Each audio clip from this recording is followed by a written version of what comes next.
শুভ সকাল, শুভ সকাল, শুভ সকাল। সকল বন্ধুদেরকে জানাই শুভ সকাল। সকালবেলা একটু উঠছি ছাদে। অনেক দিন তোমাদের সাথে গাছগুলোকে শেয়ার করা হয়নি। তাই একটু ছাদে উঠে পড়লাম সকালবেলা।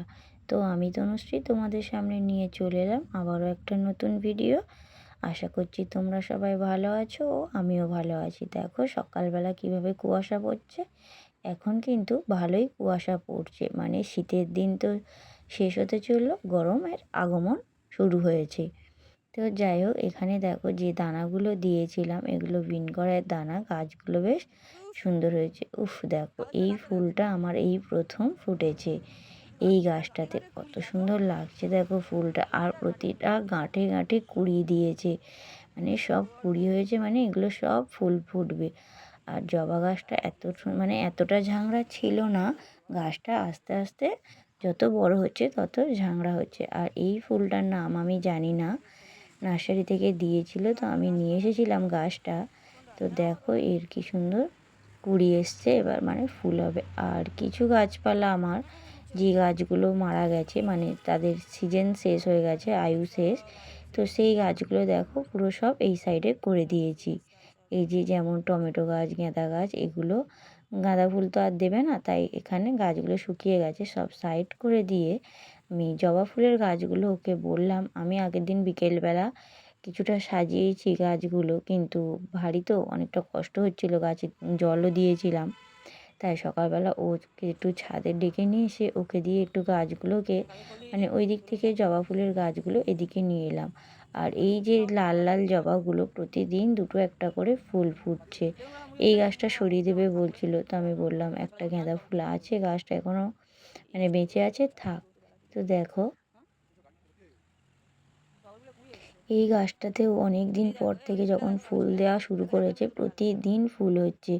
আর এই যে আমার একটা অসাধারণ গাছ, গাছটা একদম শুয়ে পড়েছিল, আমি দুই সাইডে দুটো লাঠি দিয়ে গাছটাকে দাঁড় করিয়ে দিয়েছি। ফুলগুলো দেখো কত সুন্দর লাগছে, একদম সকালবেলা টাটকা টাটকা ফুল। দেখো সাদা গোলাপি, আর একটা ফুল, মানে একটাই ফুল, তার এক সাইডে গোলাপি এক সাইডে সাদা। আর এই যে দেখো সেই আমার ছোট্ট নয়নতারা গাছটা কত বড় হয়ে গেছে। আর এখানে এই যে বেলফুল গাছের গোড়াতে যে আলু গাছ হয়েছিল বড় হয়ে, তোমরা যারা আমার আগের ভিডিও দেখেছো তারা জানো, তা আলু গাছটা শুকিয়ে গেছে বলে ও তুলে দিয়েছে। তা আমি বললাম যে আলু হয়েছে কি দেখো, বলছে হয়নি, বলে মাটি খুঁটে খুঁটে দেখো এই যে দেখো, মানে আলু চাষ না করেও আমি আলু পেয়ে গেলাম। যদি চাষ করতাম তাহলে আর একটু বেশি হতো, মানে পরের বছরে আলু চাষ করব ভাবছি টবের মধ্যে।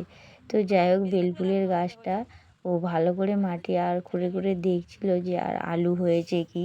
কত সুন্দর একটা গাছে, মানে যে বড় একটা ঝাংড়া হয়েছিল আলু গাছটা, সেখানে ওই একটা বড় মতো আলু হয়েছে।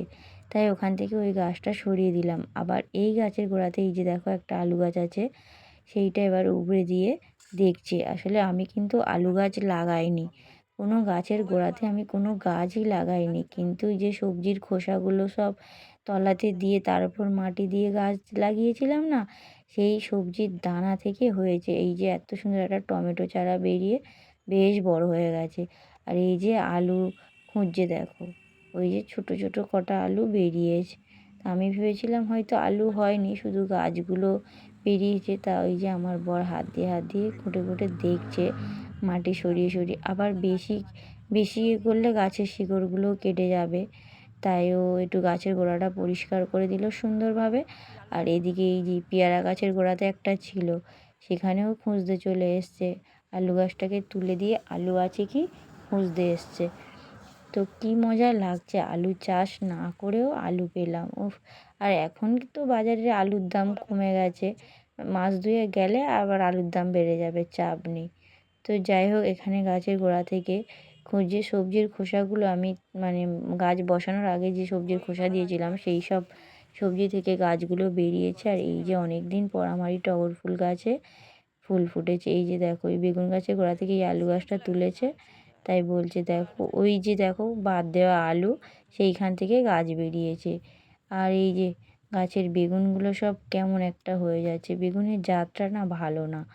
বেগুন হয়েছে কিন্তু বেগুনের কোনো স্বাদ নেই, কিচ্ছু নেই। চেয়েছিলাম অন্য বেগুন গাছ, কিন্তু দিয়েছিল এই বেগুন গাছগুলো। তো যাই হোক, যা হয়েছে অনেক হয়েছে। চাষ করে যে একদম পাইনি তা না, অনেক কষ্ট করেছি, কষ্ট করার ফল পেয়েছি। গাছগুলো লাগিয়ে এই গাছটা থেকে প্রথমবার বেগুন তোলা হলো। সব গাছে যেগুলো যত বেগুন ছিল সমস্ত বেগুনগুলোকে ওকে বললাম তুলে নাও। তো দেখো, তুলে নেওয়ার পরে এই যে এখানে 500 বেশি বেগুন পাওয়া গেছে। দেখো, এতগুলো বেগুন কিন্তু 500 বেশি হবে। তারপরে দেখো, এই যে টমেটো গাছগুলো আমি কালকে সাইড করে দিয়েছিলাম, টমেটো গাছে প্রত্যেকটা গাছে আর কি প্রচুর টমেটো ধরে রয়েছে, সেইগুলোকে বললাম ছাড়িয়ে নাও। সব ছোট ছোট টমেটো, বেশি বড় না, তাই সেগুলোও ছাড়াচ্ছে, মানে গাছ থেকে সব ছাড়িয়ে নিচ্ছে। এগুলো না নিয়ে নিলে পরে আর সময় হবে না, এবার যে যার কাজে সে তার ব্যস্ত হয়ে যাবে, দোকানে চলে যাবে ও। তাই সকালবেলা উঠে এই কাজটাই করে নিচ্ছি দুজনে মিলে। দেখো, টমেটো গাছগুলো একদম শেষ হয়ে গেছে, শুধু আমাদের ভুলের জন্য টমেটো গাছগুলো ভালো হয়নি, কারণ টমেটো গাছের গোড়ায় প্রচুর মাটি কম হয়ে গেছে, আরও মাটি দিলে তবে হতো। তো যাই হোক, প্রথমবার করেছি, যা ভুলভ্রান্তি হয়ে গেছে। তবে যে গাছগুলো আমি নার্সারি থেকে নিয়ে এসেছিলাম সেই গাছগুলো কিন্তু আমার খুব সুন্দরভাবে হয়েছে।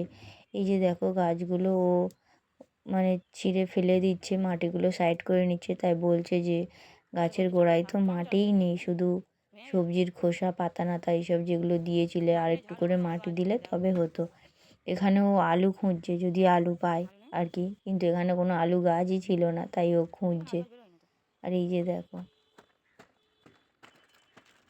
কত করে শিকড় গাছের, বলছে এখানে মাটি খুবই অল্প। এই যে তলায় যে পাতা নাতাগুলো দিয়েছিলাম, এই পাতা নাতাগুলো এখনও পচেনি আর কি, সব শুকনো হয়ে রয়েছে পাতাগুলো।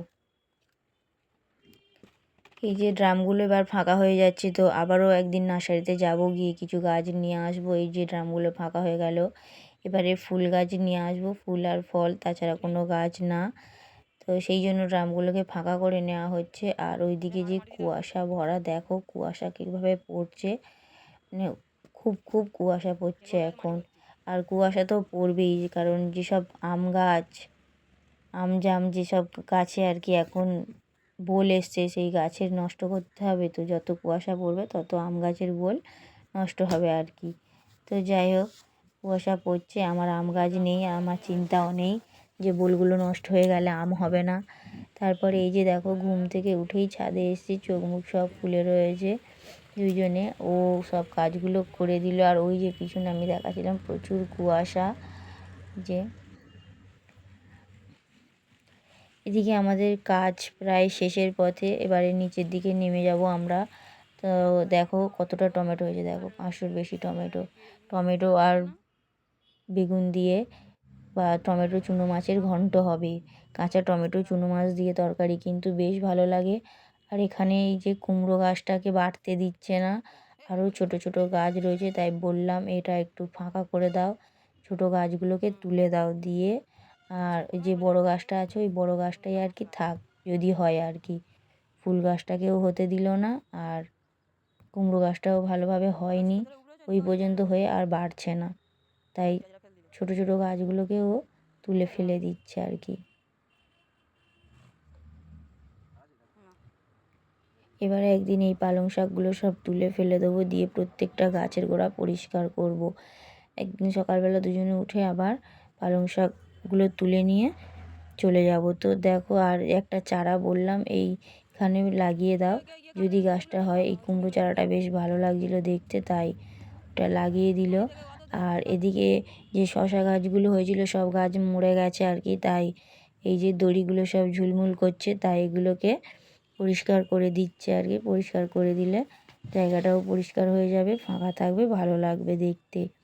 যাওয়া আসার রাস্তাটাও বেশ একটু বড় হয়ে গেল, গাছে জল দেওয়ার সময় খুব অসুবিধা হয়, কারণ যাওয়া আসাটা খুব ছোট জায়গা হয়ে গেছে যার জন্য।